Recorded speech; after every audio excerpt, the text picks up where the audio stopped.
نہیں نہیں، وہ آرام نہیں فرماتے، وہ سونے نہیں جایا کرتے، بلکہ اس غار ہرا میں جا کر رب کے ذکر فکر میں، رب کی تسبیح حمد و ثنا بیان کرتے ہیں، رب کے تصور، رب کے خیال میں وہ ڈوبا رہا کرتے ہیں۔ حضور ہمارے آقا ہمارے مولا کا یہ طریقہ، یہ عمل تھا کہ وہ غار ہرا جایا کرتے تھے۔ لیکن غار ہرا کے باتوں کو بھی چند کم بختوں نے کچھ اور ہی رخ دے دیا، کچھ اور ہی مطلب نکال دیا، اور بتا دیا کہ غار ہرا میں جاتے ہیں تو منصوبے بنایا کرتے ہیں نبی پاک صلی اللہ علیہ وسلم، وہ پلاننگ کیا کرتے ہیں اس دین اسلام کے کو کس طرح پھیلانا ہے، اور کس طرح سے نبوت کا کام کرنا ہے، ان باتوں سے جوڑ دیا۔ یہ کم بخت لوگ ہیں۔ اصل حقیقت تو یہ ہے کہ حضور آقا ہمارے مولا اللہ رب العزت کے تصور خیالات میں، اللہ کے ذکر و فکر میں وہ ڈوبا رہا کرتے ہیں غار ہرا جب جایا کرتے ہیں تو۔ حقیقت یہ ہے، لیکن ہمارے معاشرے کے گمراہ کم بخت لوگوں کا کیا کہنا؟ کچھ بھی باتیں بنا دیتے ہیں، اپنی طرف سے لگا چڑھا دیتے ہیں۔ اللہ کے ذکر فکر میں سرکار دو عالم صلی اللہ علیہ وسلم رہا کرتے ہیں، تبھی تو سرکار دو عالم صلی اللہ علیہ وسلم نے ارشاد فرمایا کہ ہماری آنکھیں سوتی ہے پر ہمارا دل نہیں سوتا۔ تو ہمارے آقا ہمارے مولا کا دل کیا کرتا؟ اللہ اللہ کرتا، اللہ کے ذکر میں رہتا۔ لوگوں کو دکھ رہا ہے کہ آقا ہمارے مولا سوئے ہوئے ہیں، تب انہوں نے فرمایا کہ ہمارے آنکھیں سوتی ہے، ہمارا جسم سوتا، پر ہمارا دل نہیں سوتا۔ یہ دل اللہ کا ذکر میں رہتا، اللہ کے فکر میں رہتا۔ اور مسلمانوں کو بھی تنقید کی ہمارے آقا ہمارے مولا نے سمجھایا کہ اے بنی آدم، تیرے جسم میں ایک گوشت کا لوتھڑا ہے، اگر اس کی اصلاح ہو جائے تو تیرے پورے وجود کی اصلاح ہو جائے، اور اگر وہی فساد میں مبتلا رہے تو تیرا پورا وجود فساد میں مبتلا رہے گا۔ یاد رکھ، وہ گوشت کا لوتھڑا تیرا قلب ہے، یعنی کہ وہ تیرا دل ہے۔ اس دل کے طرف مسلمانوں کو بھی اشارہ کیا، نصیحتیں کی، یعنی کہ تو بھی اس گوشت کے لوتھڑے کے اوپر کام کر، اس دل کے اوپر کام کر، اسے اللہ کے ذکر میں لگا، اللہ کے فکر میں لگا۔ لیکن پھر بھی ہمارے معاشرے کے فرقہ وارانہ لوگ، گمراہ قوم اس بات کو نہیں سمجھ پائے اور اس پر کام نہیں کر پائے۔ اور جن لوگوں نے سمجھا، وہ داتا، وہ خواجہ، یہ صوفیہ کرام تھے جنہوں نے سخت سے سخت محنت کی، چھلے مجاہدے کیے، وہی رہبانیت اختیار کی کہ ہمارے آقا ہمارے مولا نے رہبانیت اختیار کی ہے، غار ہرا جایا کرتے تھے، اور وہیں سے حضور نبی پاک صلی اللہ علیہ وسلم کا سینہ چاک ہوا، سینے میں اللہ کی نور اتری، حضور آقا ہمارے مولا کا قلب اللہ کے ذکر فکر میں لگا، جتنی لطائفیں تھی ہمارے آقا ہمارے مولا کے، وہ اللہ کے ذکر و فکر میں لگی۔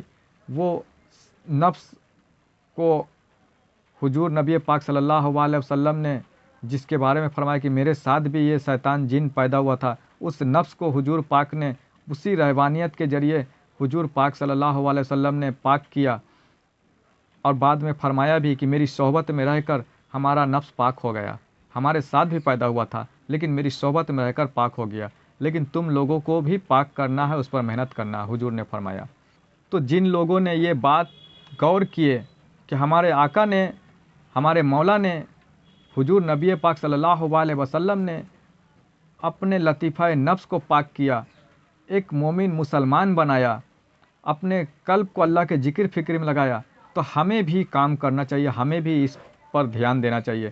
جن لوگوں نے دھیان دیا تو کوئی داتا بن گئے، کوئی خواجہ بن گئے، کوئی کتب، کوئی قلندر بن گئے، اور اس پر جن لوگوں نے دھیان دیا وہی لوگ جنگل اختیار کیا، چھلے مجاہدے کیے۔ اب آج کے دور کے لوگوں کے ذہن میں کوڑا کچرا کرکٹ بھر گئے ہیں، جو یہ بات کو اینٹتے ہیں، جھٹلاتے ہیں کہ چھلے مجاہدے کیا ہوتا ہے، یہ چھلا بلا کیا ہوتا ہے، اس طرح سے اینٹتا ہے۔ یہ سراسر کم وقت کافر لوگ ہیں، جاہل لوگ ہیں، ان کے نفس کل بھی کافر تھے اور آج بھی کافر ہیں۔